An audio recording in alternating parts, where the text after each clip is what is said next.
Hello, everybody, and welcome to today's show. I'm your host, Zach Drew. And I'm Andrew Bellers. Free.99. Get your college education today. Listen, for all of my socialist friends rejoicing at the announcement of student debt relief, you don't realize that this was just a huge slap in your face. This was not a Robin Hood moment, far from it. This wasn't a redistribution of wealth. This was an unconstitutional move to take from the poor and give to the rich, quite backwards. But you probably don't realize that because you've been fooled. This has not helped anyone. This has given more money to those that actually already have it. And this will only lead to more spending and higher tuition costs. And this also didn't happen because of greedy capitalists who have contributed to the problem of the high cost of college education. A lot of people think that. It's not true. Far from it. There is only one to blame, and that is big government.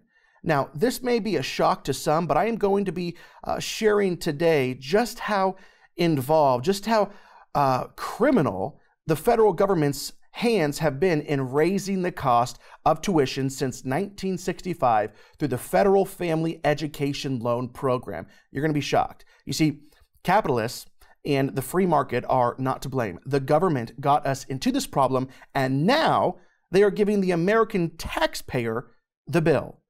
But before we get there, I just want to give a special thank you to Marty Johnson, to Loretta and Houston, to Catherine and to Carol for joining the Paul Revere Report Club. Now, remember, join the Paul Revere Club. It's for a donation of $30 every month, and we will send you special news report to your email. That's the only way you can receive it, just through your email. You'll receive the shocking articles that we didn't have time to cover on the show, written commentary explaining the significance of these current events and how they align with prophecies that God gave us thousands of years ago. The newsletter will have written recaps of the shows, that's one of the favorites, that took place during that month as well. This is all exclusive content that you can only receive as a member of the Paul Revere Club. We're also going to have a section in there with all the videos and articles I read each month that I feel you would enjoy as well. And listen, by the way, we mentioned it a couple of weeks ago on the program.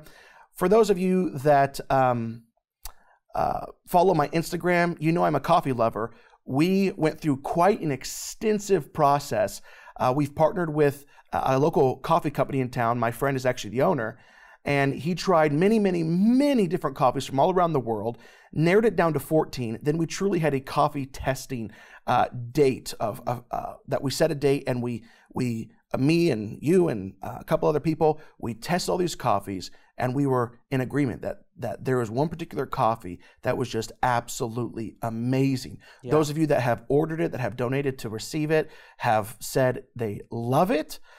So go online and order a bag of the Zach Drew Show Liberty Blend. It's an amazing product. It's for a donation of $25 to the ministry.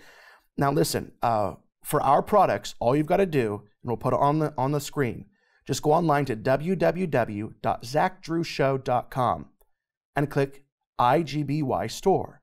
From there, you can either choose to be a member of the Paul Revere Club for a donation of $30 a month, or you can get the Zach Drew Show Liberty Blend coffee for a donation of $25. Now, be sure to click Select Options. From there, you can choose the one-time option or the every month. Be sure to specify how many bags you would like as well. Click Set Up Now and continue by clicking on View Cart at the top of the page. If you feel led, you can also give an additional donation under the Donate tab. Listen, I hope everyone can go online today and sign up for one of those two products. For those watching online, there will be links in the description to the IGBY store that you can click on. Well, we'll be right back after this to dig into Free.99 tuition.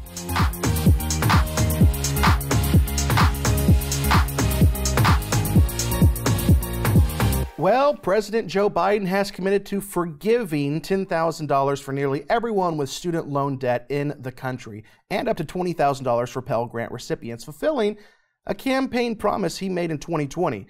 And listen, I do not believe it is going to stop there. Actually, Bloomberg reported during the 2020 presidential campaign, Biden urged Congress to forgive $10,000 in student loan debt, while progressive lawmakers, including Senator Elizabeth Warren and civil rights groups such as the NAACP, are pressing him to forgive at least $50,000 of student debt. Hey, here's just a quick article on the subject.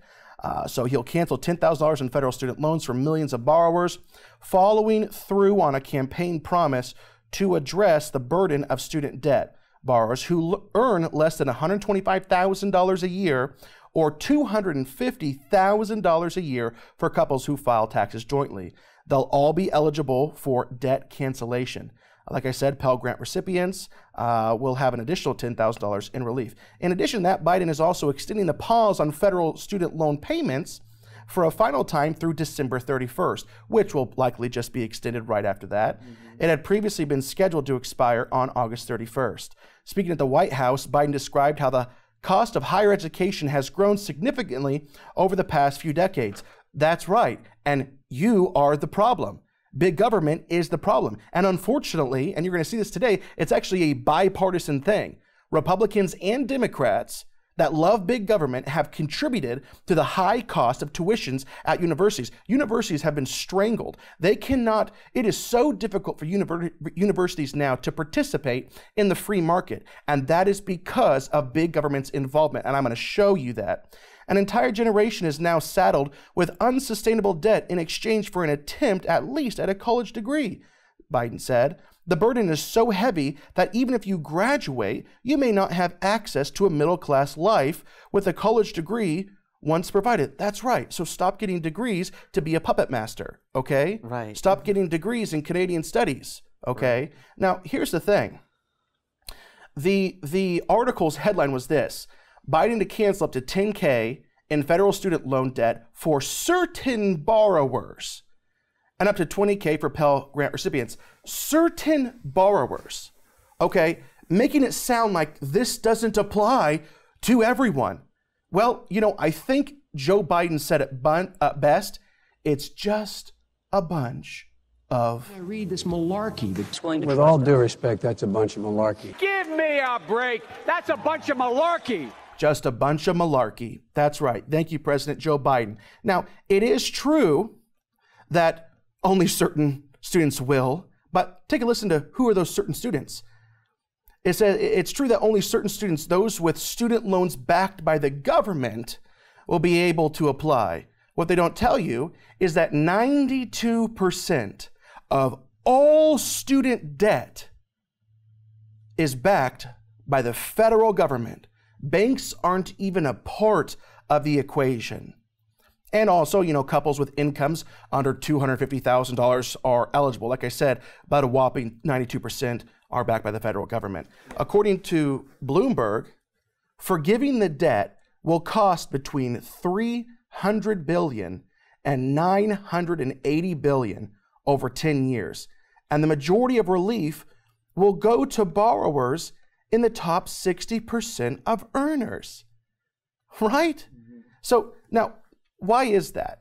Let's break this down. Why will it be going to the top 60% of earners? Well, the reason why is because the overwhelming majority of college debt right now is from those who have master's degrees and doctorates. The richest in America will benefit the most. Those in grad school, okay? That's who holds the majority of the student debt. That's right. And what's ironic about that is that a grad student typically will make $1.2 to $3.1 million more in the lifetime of their career. And that is the debt that's being canceled. Yeah.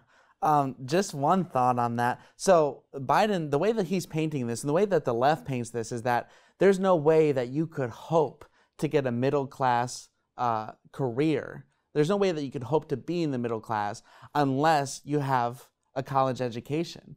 And I'm here to tell you, as someone who's broken into the middle class and who knows many people who have broken into the middle class, that is a complete lie.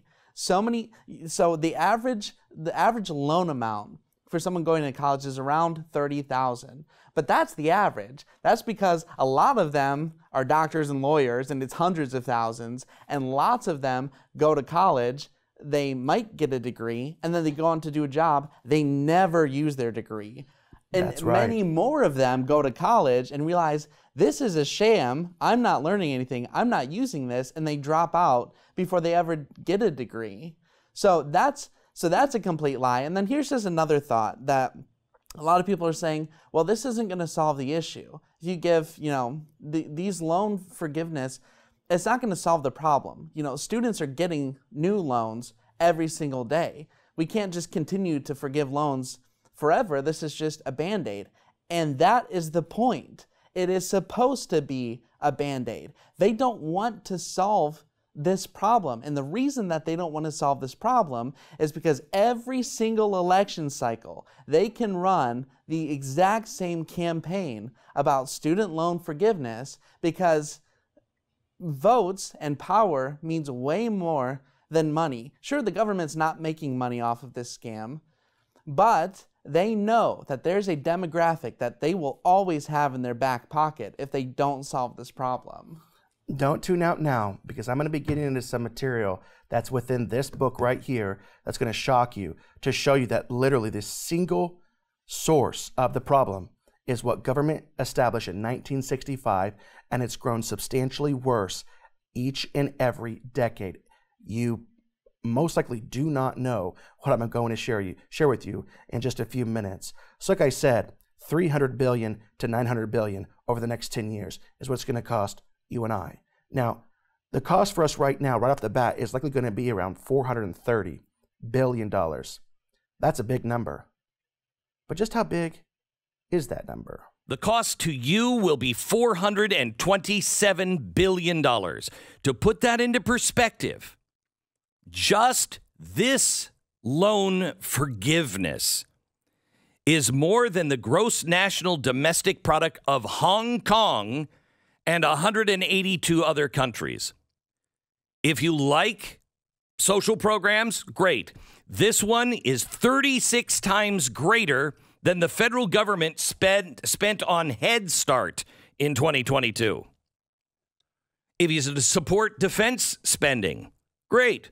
This is 2.5 times larger than the entire budget of the U.S. Army in 2022. So I see online, a lot of my left-leaning people that I'm associated with in things like, Facebook and other platforms, that they're rejoicing. You're seeing it. They're absolutely rejoicing. And because they lean so far left, their ideology is truly, it comes from a socialist standpoint. And they have no idea that this was not a socialist move. Actually, Joe Biden is a horrible socialist.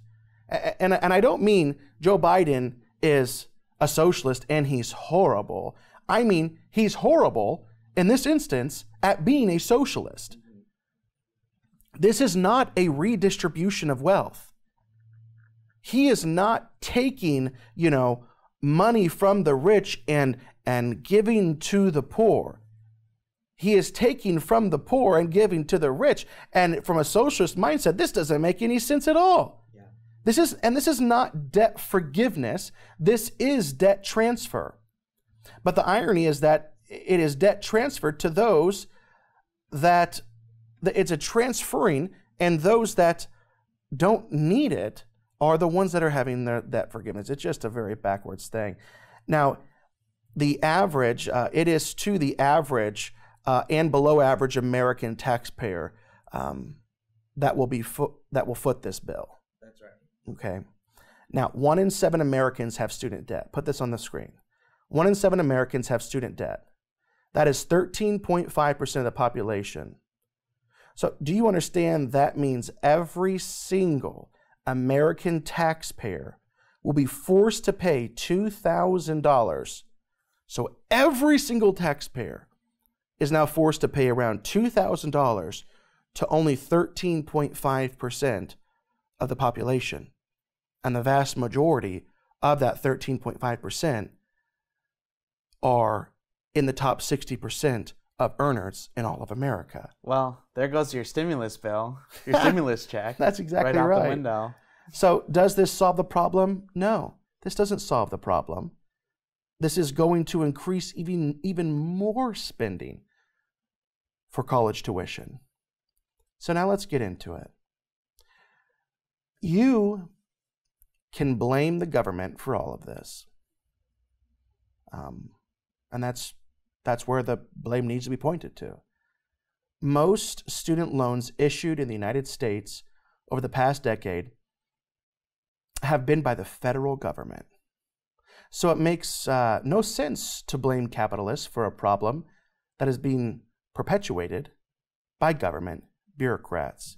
I'm going to be reading some things I think that you're going to find very interesting. It's a great book.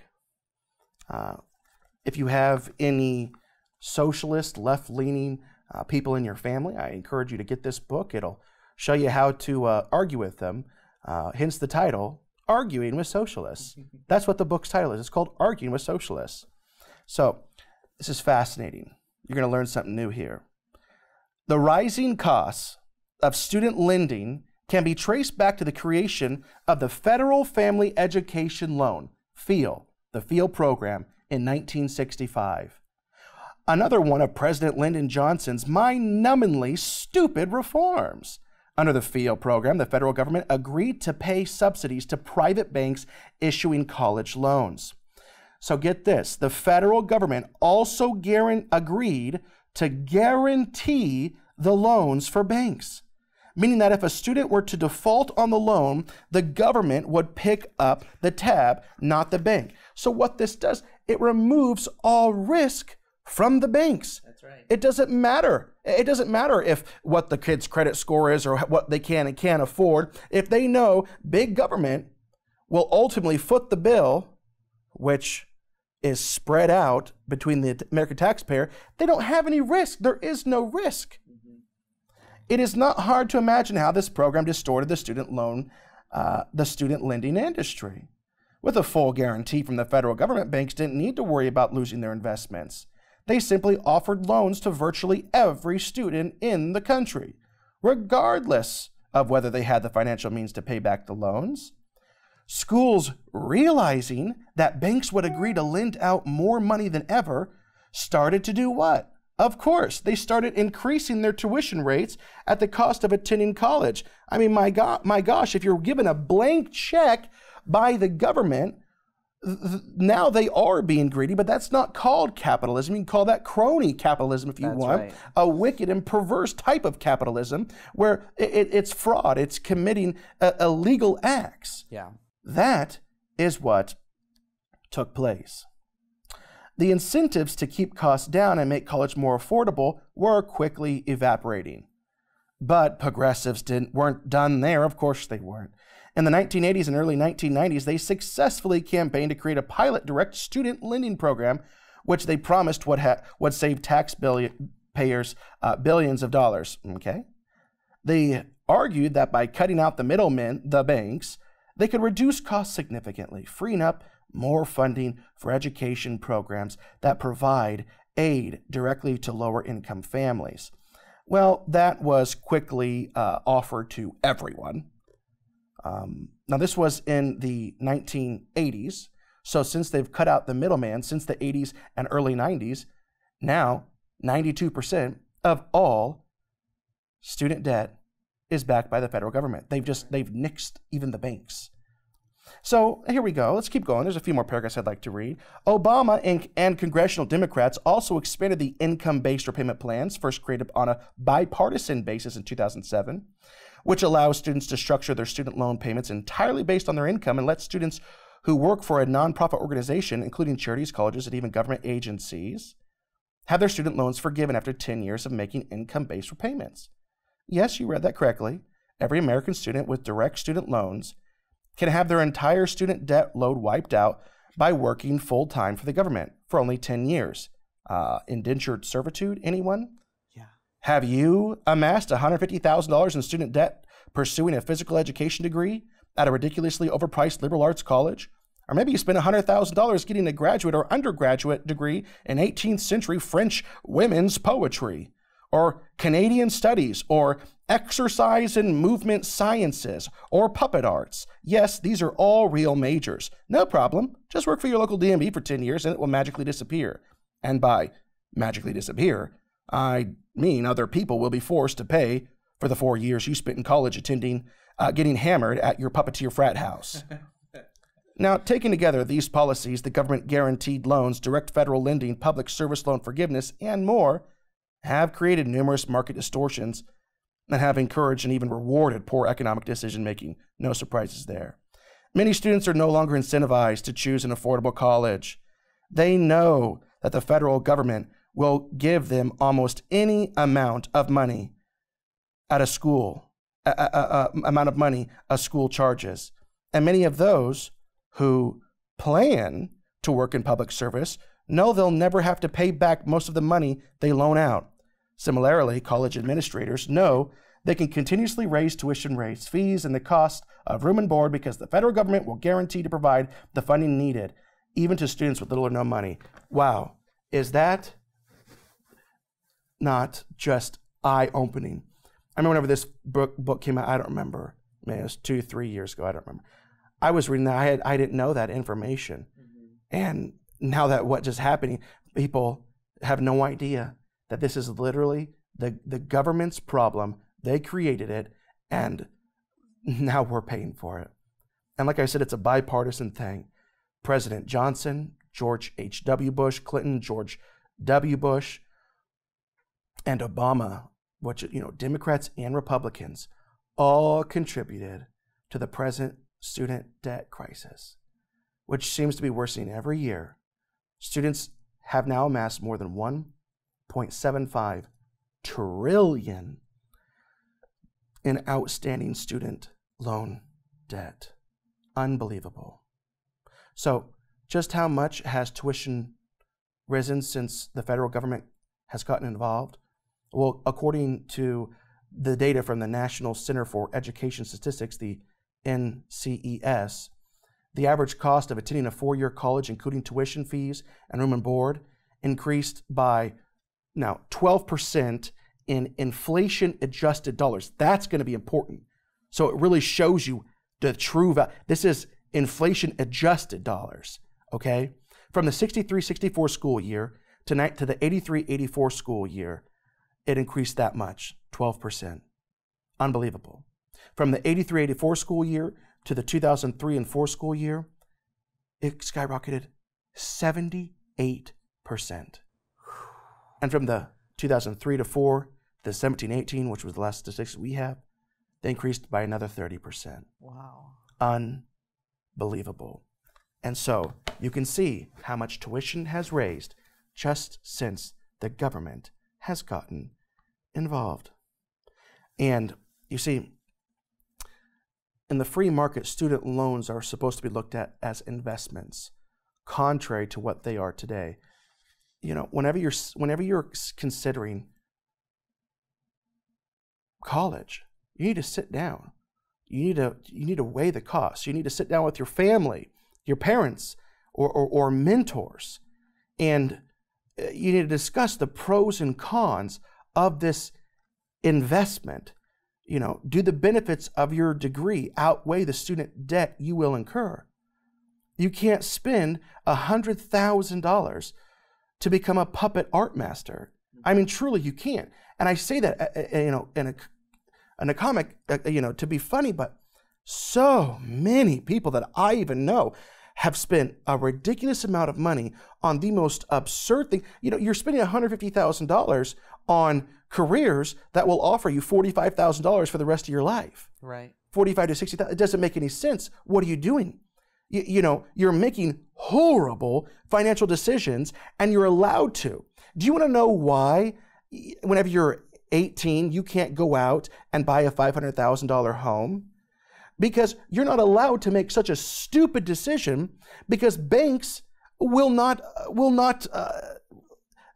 assume that risk. Right. They know, listen, there's no way we are going to be able to pay this back. But you can make stupid decisions now thanks to big government. And that, by the way, that's the answer. I mean, there would be a period of correction, but if the government totally said, we're taking our hands out of the higher education market, we're not touching it, we're not giving out loans, you know what would happen? Students would have to go to banks like they used to. And they'd say, I want a $150,000 loan to be a puppeteer. And the bank would say, we're not assuming that risk. You know, you have no credit history. You have no job history. That's right. We're not giving you the money. So what would happen? Students wouldn't get loans, which means students wouldn't go to universities, which means if you're a university, you either go out of business or you work like crazy cutting costs wherever you can to make your prices affordable. And so just like that, the higher education system is affordable now because we give it over to the free market. Yeah, that's right. And here's the thing: I keep ragging on to be a puppet master. You shouldn't go to college and spend $100,000. But if that's what you want to do, then you need to go find an apprentice and study under him for a couple of years. Like, there are so many jobs that are out there that you need to go to trade school or study under an apprentice for a few years. Like, this shouldn't be the only option. And so what is the answer to a more affordable tuition, college tuition? Well, one great thing that's available now, like we were talking about, is online courses. That's how Liberty University has done a great job by expanding their college campus to over 100,000 students, because they offer so many courses online. Even places like Harvard and Yale, Ivy League schools, you can take some online courses oftentimes for less than $100. You can even work for a company. That's right. Another one. I found an article that showed 36 companies that offer tuition assistance programs. My wife works at Starbucks. If you work at Starbucks and you work, I think it's at least 20 hours, then they will pay. If you go to a certain university, they will pay for your entire education. Another one was Papa John's. If you work 20 plus hours at Papa John's, they will pay 100% of your tuition costs. And those are just a couple. These aren't high profile positions. A lot of these are the kinds of positions that college students would take, and it benefits the corporations, it benefits the companies, because it lowers their turnover rate. You can work part-time, which you're gonna work anyway as a student, and then they're gonna pay your college. You don't quit your job, lowers the turnover rate, and they don't have to pay. That's right. It lowers the turnover rate because you can't quit your job because you want to keep having free tuition. It's genius. Yeah, and they don't have to pay for pricey training. They don't have to do that. So it works for the companies and it works for you. And I guarantee it's a lot more than the government's going to forgive. I mean, $10,000 versus your entire tuition paid for. That's right. That's right.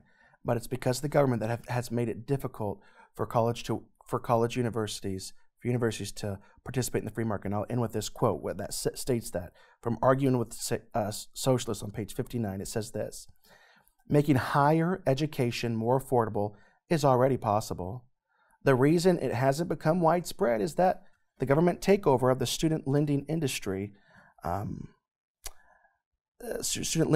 has removed most of the free market elements from the higher education decision-making processes. Government is who started this problem. Government is who's still contributing to this problem, and it's not going to slow down. And the answer is to open it up, to somehow remove the death grip of the federal government on college universities. Listen, we're out of time for today. Once again, we need your help now. Truly, just get involved on a monthly basis. Like I said, you can join that Paul Revere Club, and you'll receive the Paul Revere report every single month right to your email. Tons of exclusive content.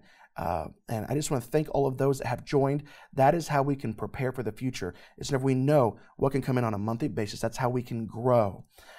Also, we have our exclusive coffee. It's amazing coffee. Whenever you order it, within 24 hours, it's roasted and then it's sent to your home.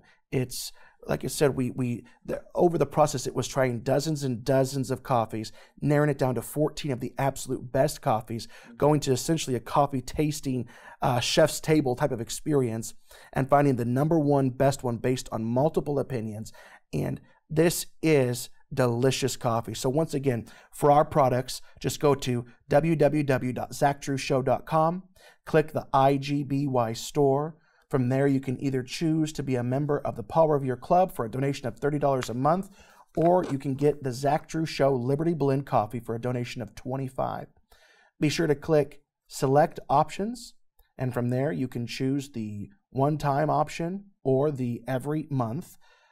Be sure to specify how many bags you would like. Click Set Up Now, and continue by clicking on View Cart at the top of the page. If you feel led, you can also give an additional donation under the donation tab. Listen, I hope everyone can go online today and sign up for one of those two products to help us continue with what we are doing here at the Zach Drew Show. We love you guys. Thank you for tuning in, and we'll see you next week.